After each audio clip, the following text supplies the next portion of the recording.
அன்பு உலகளாவிய பி-குருஸ் நேயர்களுக்கு வணக்கம். நம்முடன் இன்று இணைந்திருப்பவர் அரசியல் விமர்சகர், பொருளாதார நிபுணர் திரு CAV சுப்ரா சார் அவர்கள். உங்களுக்கு நல்ல ஞாபகம் இருந்திருக்கும் நேயர்களே, நாம் கருத்து கணிப்பு அப்படின்னு சென்ற முறை தேர்தலுக்கு முன்பு வெளியிட்ட போது ரொம்ப துல்லியமா சுப்ரா சார் அவர்கள் ஒரு விஷயம் பண்ணியிருந்தாரு.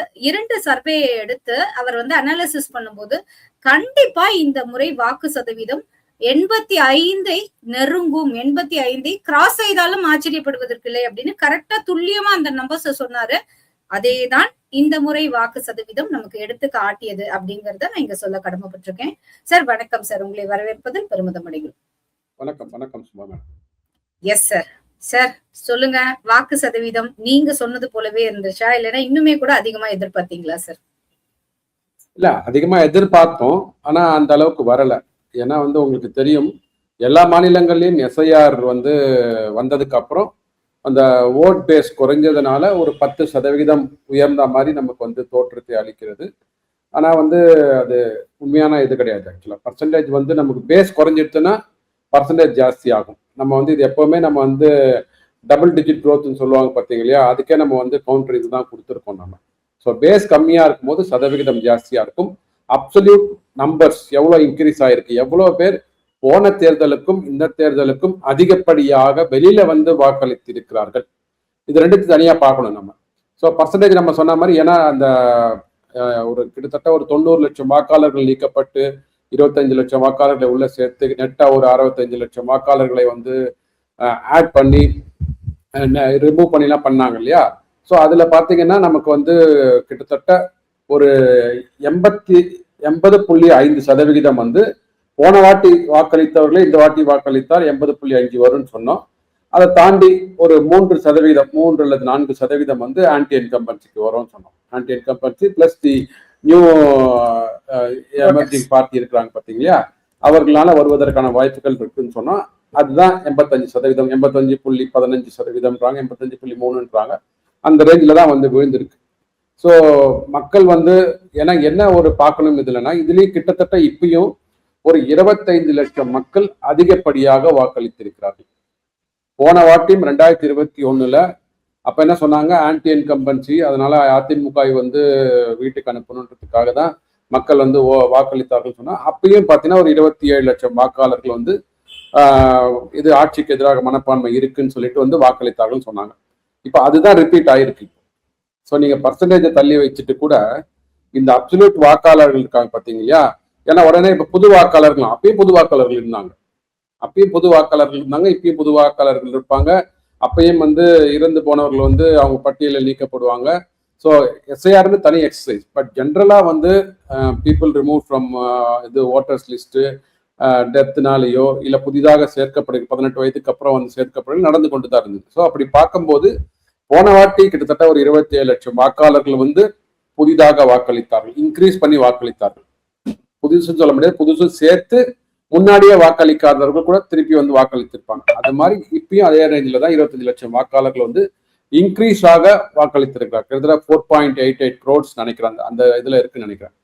ஸோ அப்படி இருக்கும்போது மக்கள் புதிதாக ஆட்சியை அகற்ற வேண்டும், இந்த ஆட்சியை அகற்றி புதிதாக வாக்களிக்க வேண்டும், புதிதாக அதிமுக அரசாங்கம் இல்லை NDA அரசாங்கத்துக்கு ஒரு வாக்கை கொடுக்க வேண்டும் அப்படின்ற நோக்கத்துல வந்திருக்காங்க நான் பாக்குறேன். ஏன்னா காலையிலேயே பாத்தீங்கன்னா, குறிப்பா சொல்றேன் பாருங்க, இது ரொம்ப மிக முக்கியமான டேட்டா. ஏன் காலாங்கத்தாலேயே போய் தேர்தலில் ஓட்டு போடுறாங்க? ஒண்ணு வெயில், 7 மணிக்கெல்லாம் மக்கள் நிக்க ஆரம்பிச்சிட்டாங்க. நான் ஒரு 12 மணிக்கு போய் வாக்களித்தேன். அப்போ எங்களோட பூத்ல ஒரு 20 பேர் இருந்தாங்க. அப்புறம் எங்க வீட்டுல பசங்களையும் ஒய்ஃபையும் கூட்டின்னு போனேன். ஒரு 1:30 மணிக்கு கூட்டின்னு போனேன். கொஞ்சம் 4-5 பேர் தான் முன்னாடி இருந்தாங்க. ஸோ வெயில் குறைய இது கம்மியாச்சு. அதனால காலையிலேயே ஒரு 2 மணிக்குள்ளெல்லாம் உங்களுக்கு எல்லாமே முடிஞ்சிட்டு. இன்னொன்று மிக முக்கியமா நீங்க பார்க்கணும், கடைசி 1 hour இருக்கு இல்லைங்களா, 5லேருந்து 6, 2021 போலிங் ஆன பர்சன்டேஜ் 10%. எப்போ? 5லேருந்து 6 கடைசி போலிங் ஹவர்ஸ்ல. இப்போ போலிங் ஹவர்ஸ்ல கடைசி 1 hourல ஆனது 3%. அப்போ உங்களுக்கு இதுல என்ன தெரியுது அப்படின்னா, யாரெல்லாம் வாக்களிக்கலன்னு ஒரு டேட்டாவை எடுத்துட்டு கடைசி 5லேருந்து 6 மணி நேரத்துக்குள்ள இந்த கட்சிகள் ஒரு ஓட்டர் ஐடியை மிஸ்யூஸ் பண்ணி வாக்களித்ததற்கான காரணங்கள் கூட இருக்கலாம். கள்ள ஓட்டுலாம் போடுவாங்கன்னு சொன்னாங்க. இப்போ பூத் கேப்சரிங்லாம். இப்போ அதெல்லாம் வந்து தகர்த்தெறியப்பட்டது. அதெல்லாம் தகர்த்தெறியப்பட்டது.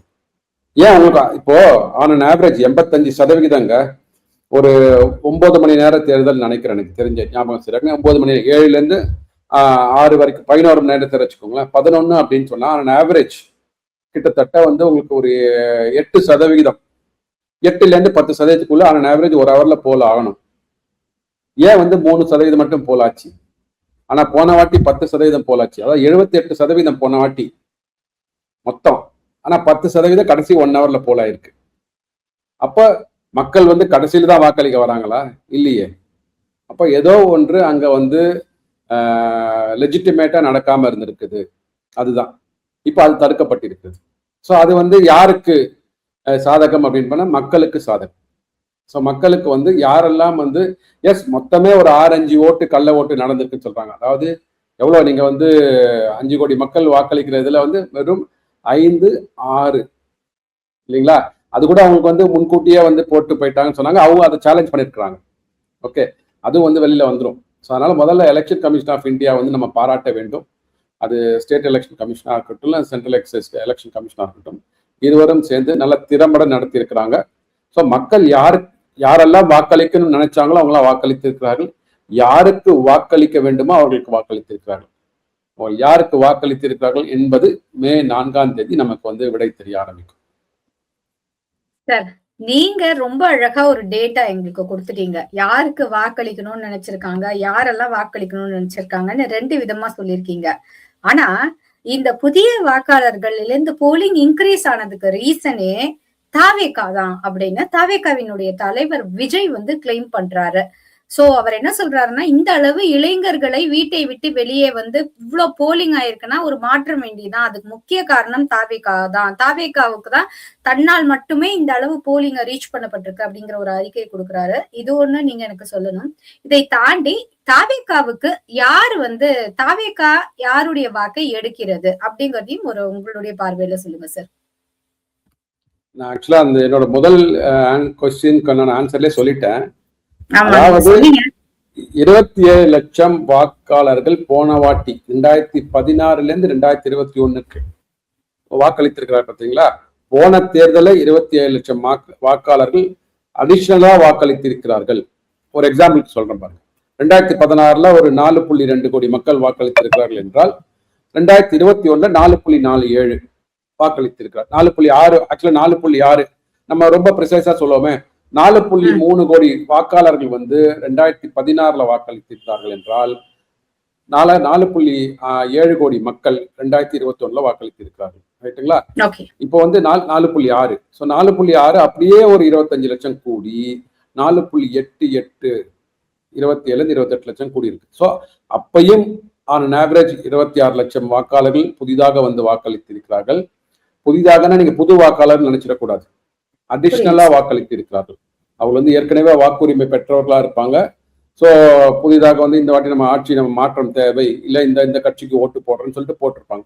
ஸோ ஆன் ஆவரேஜ் 2 எலெக்ஷன்களையும் இன்க்ரீஸ் ஆன வாக்காளர்கள் எண்ணிக்கை 26 லட்சம்.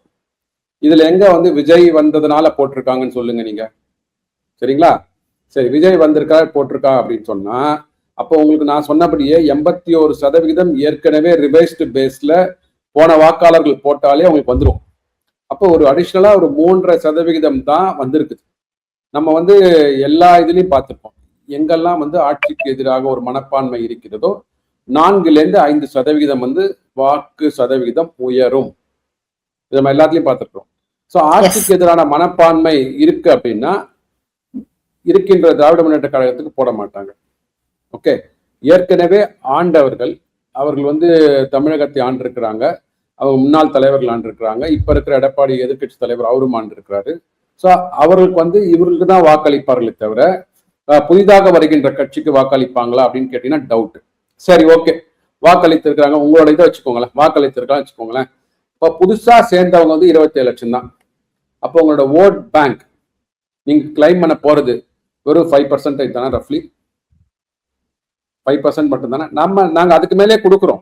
சரி, நம்ம வந்து எந்த கட்சியும் வந்து பாகுபாடின்றி டிரான்ஸ்பரண்டா உங்களுக்கு வந்து 12-15% வரும்னு சொல்றோம். ஓகே, அந்த 12-15% ஏன்னா மொத்தமே புதிதாக 18 வயசு ஆன வாக்காளர்கள் எவ்வளவு பேர் வந்திருக்காங்க பாத்தீங்கன்னா 14.5 லட்சம் வாக்காளர்கள் மட்டும்தான்.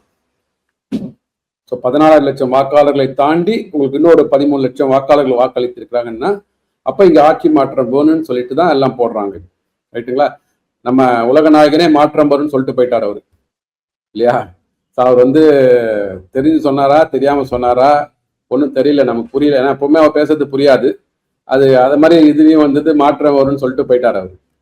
ஸோ ஒரு குறிப்பா சொல்றேன் பாருங்க, இந்த எஸ்ஐஆர்னால இது வச்சுக்கோங்க, நம்மளோட குளத்தூர் தொகுதி, நம்ம இவர் இருக்காருங்களா சீஃப் மினிஸ்டர், அவரோட தொகுதியில வந்து 2021 கிட்டத்தட்ட வந்து பாத்தீங்கன்னா 2,00,000 ஒரு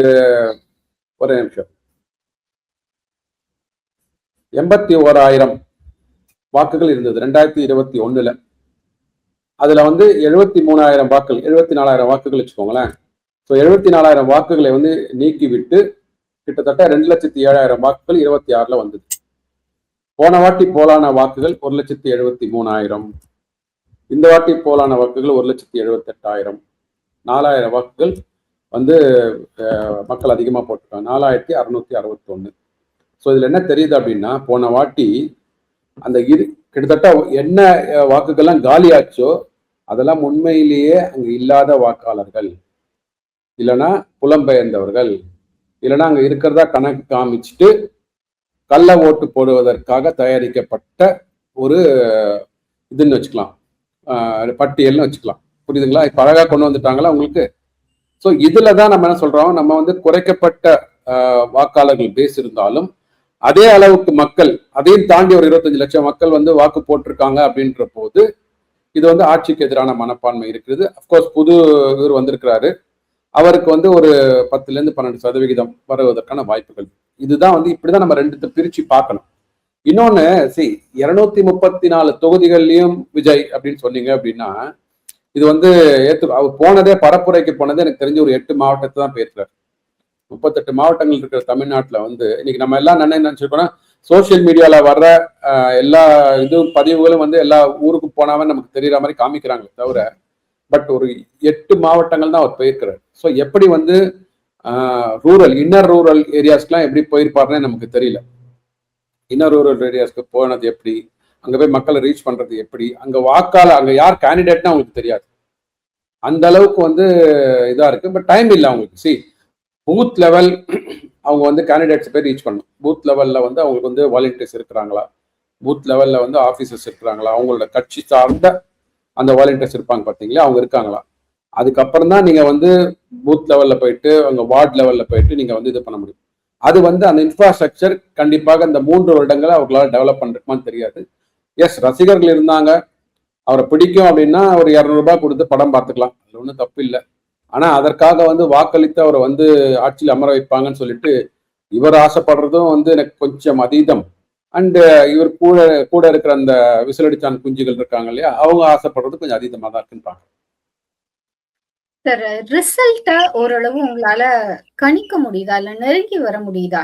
நீங்க சொன்ன மாதிரி 2021 என்ன மனநிலையோ அதுதான் இப்ப 2026 ரிப்பீட்னு சொல்லியிருக்கீங்க. நீங்க எங்க கிட்ட மாற்றம் வேணும் அப்படின்னு நினைக்கிறாங்க, அதனாலதான் வாக்கு சதவீதம் இன்க்ரீஸ் ஆயிருக்கு, இப்பவும் அதேதான் நடந்திருக்குன்னு சொல்றீங்க. அப்போ ரிசல்ட் வந்து ஆல்ரெடி என்ன நினைக்கிறாங்களோ என்டிஏக்கான வாய்ப்பு பிரகாசமா இருக்கும்னு நினைக்கலாமா?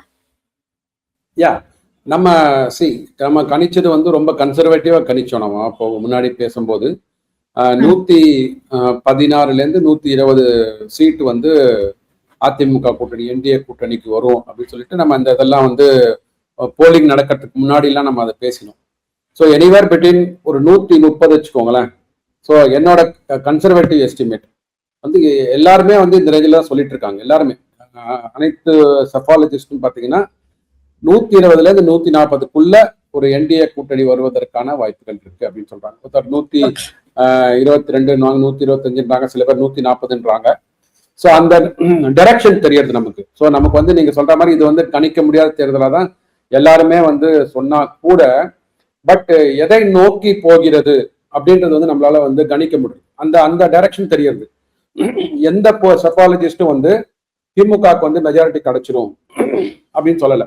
திமுக வந்து 159 தொகுதிகள் போனாட்டி வாங்கினாங்க கூட்டணி. இது வந்து அப்ப 159 தாண்டி போயிடுமா, அப்படின்னா 159 கிட்ட வருமா அப்படின்னா யாருமே சொல்லல. ஏதோ ஒரே ஒரு ஊடகவியலாளர் சொல்லியிருக்கிறாங்க, அவங்க வந்து உங்களோட பின்புலத்தை நம்ம ஆராய்ந்தா யாருன்னு தெரியும். ஸோ மற்றபடி பார்த்தீங்கன்னா எல்லாருமே ரொம்ப அதிகமாக கொடுக்கல யாருக்குமே. ஓகே, எனிவேர் பிட்வீன் 120 140 வருவதற்கான வாய்ப்புகள் இருக்கு. ஸோ ஆட்சி மாற்றத்திற்கு உண்டான டைரக்ஷன் அங்க போறது, ரைட்டுங்களா? ஸோ இன்னொன்னு என்ன எனக்கு ஒரு பெரிய இது வருது அப்படின்னா, இந்த மாதிரி வரும்போது திராவிட முன்னேற்ற கழகத்தில் இருக்கிற கூட்டணிகள் அவர்கள் வந்து எனக்கு தெரிஞ்சு சிதறி சின்ன பின்னமா போறாங்க. அதுதான் மிக முக்கியமான மெசேஜ் இதுல.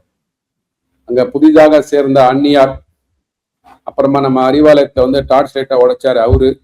ஆனா அவர் நிக்கல அவரு. ஆனா அவரோட பரப்புரையில போயிட்டு அதனால வந்து விசிகா, மதிமுக இவர்களெல்லாம் வாங்கியிருக்காங்க. பார்த்து காங்கிரஸ் இவங்கெல்லாம் வந்து ஒரு காங்கிரஸ்லாம் சிங்கிள் டிஜிட்ல வருவது தான் வாய்ப்பு இருக்கு நினைக்கிறேன். 28 தொகுதிகள் கேட்டு வாங்கியிருக்கிறாங்க அவங்க. 10 வந்தாலே அதிகம் அவர்களுக்கு. அது மாதிரி இருக்கு.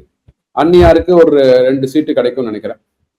விசிகா 2, கம்யூனிஸ்ட் 2, எல்லாருக்குமே 2 அப்படிதான் வரும். ஸோ திமுக ஏன்னா அவங்கள்ட்ட வந்து ஒரு இணக்கம் இல்லை. அவங்க கூட்டணியில வந்து கடைசி நிமிஷத்துல வந்து பாத்தீங்கன்னா அவங்க வந்து மேடையில பகிரங்கமா வந்து ஜிஎஸ்டி வந்தனாலதான் உரிமை தொகை கொடுக்க முடிஞ்சதுன்றாங்க.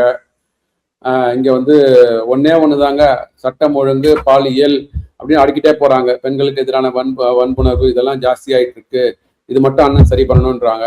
எப்படி வந்து ஒரு லிட்டர் பால்ல ஒரு விஷத்தை வந்து கலந்துட்டா அந்த பால் முழுதும் கட்டிட்டு போற மாதிரி இவங்க போட்ட ஒரே ஒரு வெடிகுண்டு தான் ஆட்சியே வந்து காலி பண்ணுது அது.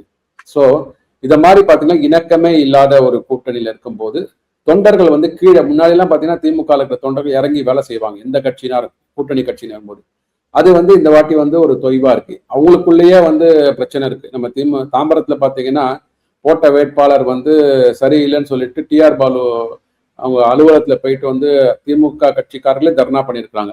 ஸோ அந்த மாதிரி நிறைய பார்த்துருக்கோம். ஆனா பிஜேபி அண்ட் அதிமுக கூட்டணியில பாத்தீங்கன்னா ஒரு நல்ல ஒரு இணக்கம். முன்னாடியே வந்து அண்ணாமலை தான் வந்து எல்லாரும் ஓரம் கட்டிட்டாங்க எல்லாம் சொல்லி வச்சிருந்தாங்க அண்ணாமலைய.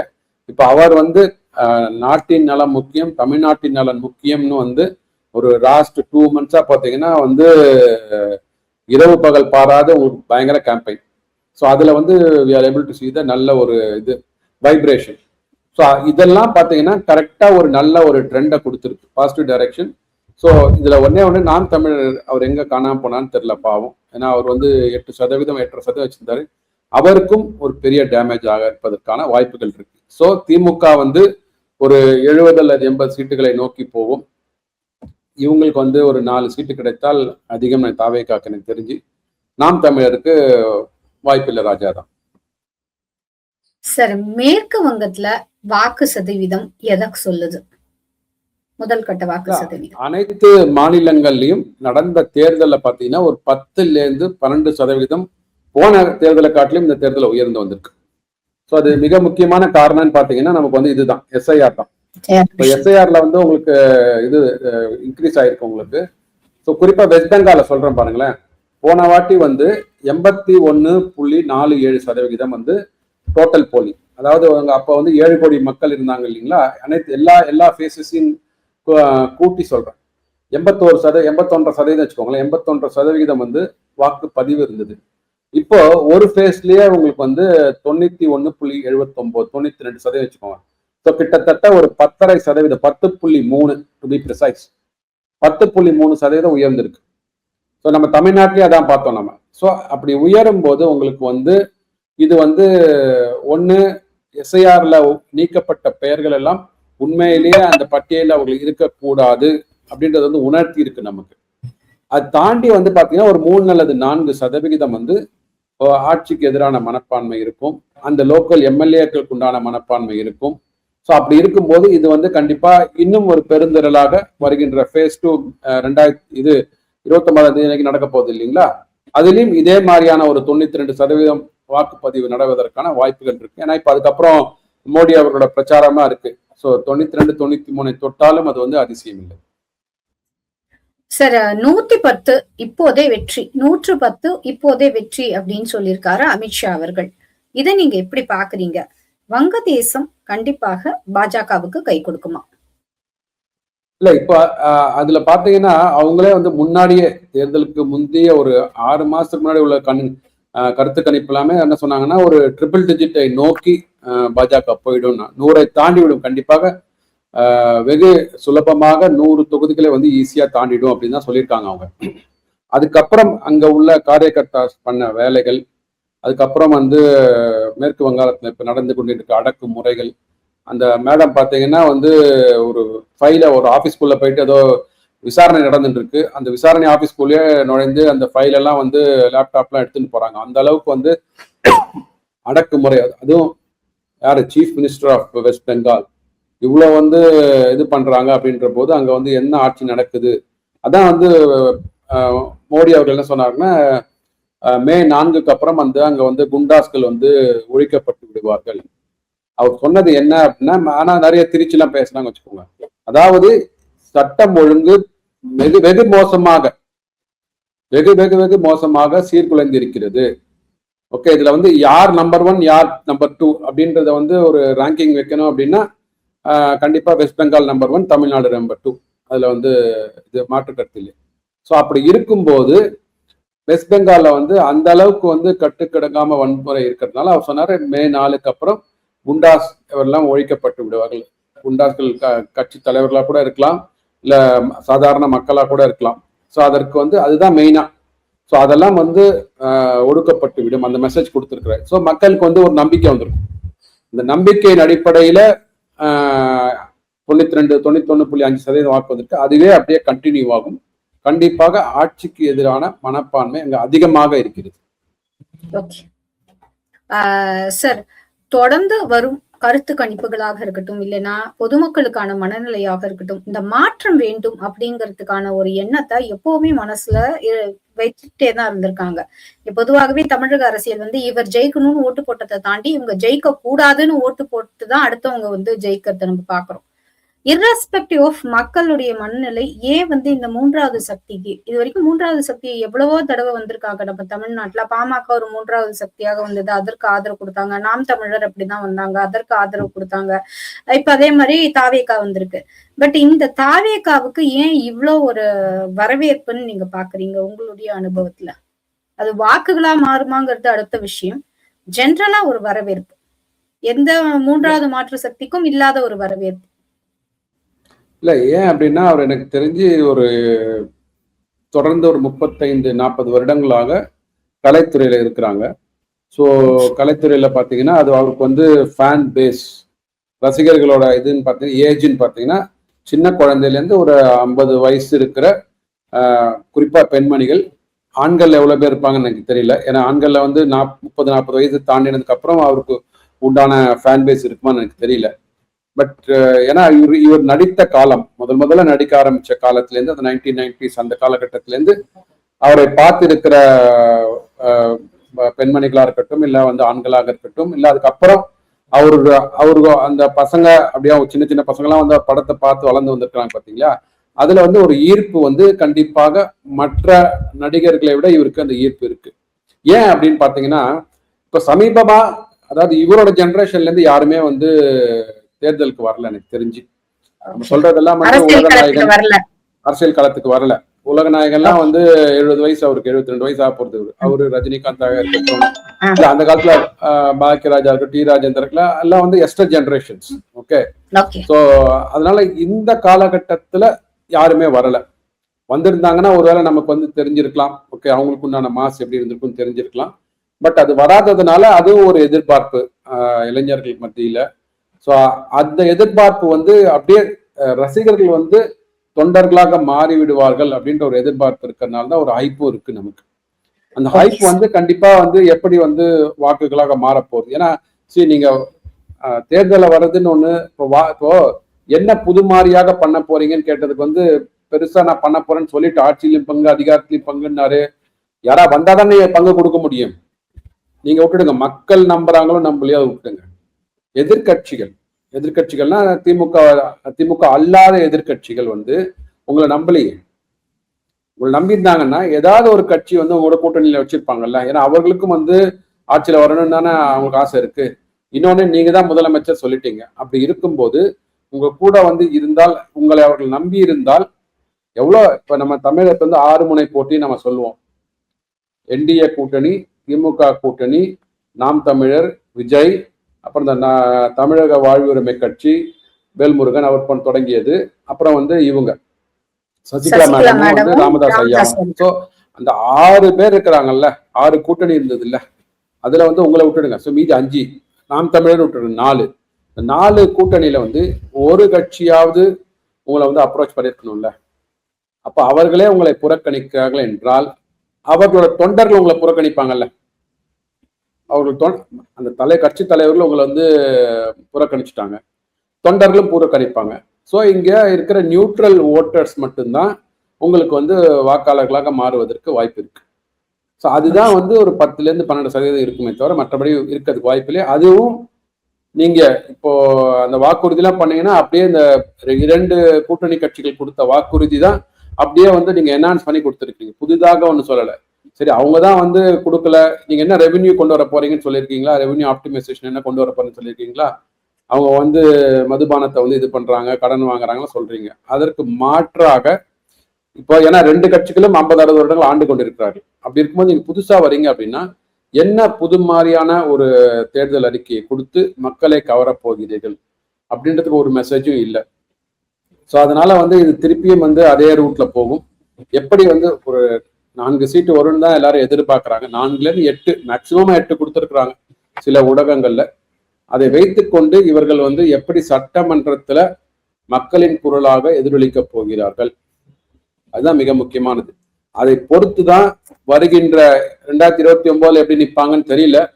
மேபி இப்போ திமுக கூட்டணியில இப்போ வந்து பிளவு வந்து அப்படியே அரசல் புரசலா இருக்கிறது உண்மையாக வந்து காங்கிரஸ் வந்து கண்டிப்பா 2029 விஜயோட வந்து சேருவதற்கான வாய்ப்புகள் இருக்கு. ஏன்னா இருவரும் ஒரு ஒத்த வயசுல இருக்கிறவங்க, இளைஞர்கள் சொல்லிக்கிறாங்க. ஸோ அதனால வந்து 2029 அது ஒரு கூட்டணி, புது மாதிரியான ஒரு கூட்டணி உண்மையில உருவாவதற்கான வாய்ப்புகள் இருக்கு. அதற்கப்புறம் அவரோட அரசியல் பார்வை என்ன, அரசியல் தெளிவு என்ன சொல்ல போறதுன்னு பார்க்கணும். அதுக்கப்புறம் தான் அவரோட அரசியல் 2029-31 எப்படி மாறப்போகுதுன்னு பார்க்கணும்.